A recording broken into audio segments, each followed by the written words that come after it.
魚頭 ViuTV 晚吹重口味挑戰赤道啊！注意，以下內容可能引起觀眾不安，睇完唔舒服，玩落鄙視咩？晚吹，酷刑實錄。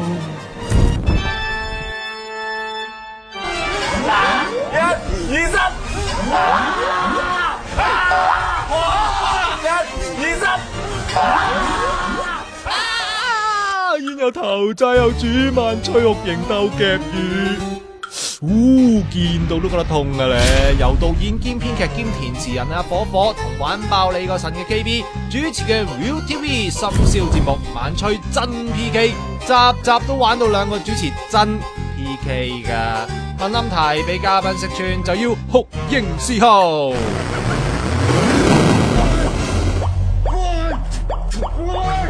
由第一集食下雪隻香蜜，問大隻佬個加拿大，到第二集露骨打劈，夾魚大戰重口味程度挑戰香港電視赤道啊！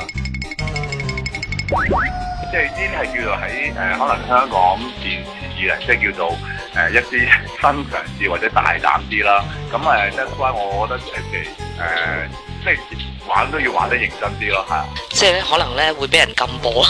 咁嗱，呢啲禁播嘅呢啲嘢，咁就唔去到話我驚唔驚啦。咁首先我覺得，即係譬如每次翻去錄影嘅話，咁我就係要盡量去玩。即係其實我自己都玩得好開心嘅。咁我覺得即係未必係人人接受到，但係呢都有個選擇嘅。即係譬如有啲人已經睇呢啲嘅，咪睇翻咯。其實第二集嘅嘉賓Eric Kwok 咧都好欣賞呢個環節㗎，話夠癲、夠大膽、夠創意話。至於 ViuTV 發言人黃小姐就話啦，因為個節目喺夜晚11點45分出街啊，亦都有 PG 家長指引，所以係可以播㗎。